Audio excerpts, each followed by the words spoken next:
Hello, everybody. Being the American that I am, I wanted coffee at work. And so my wife, being the angel she is, bought this for me. It's a French press.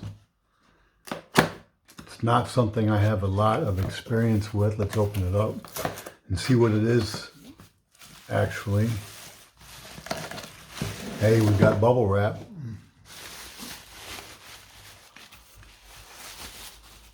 Well, it's heavy.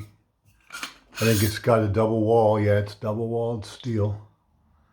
And you put your grounds in the hot water and then you push it down like this. Coffee.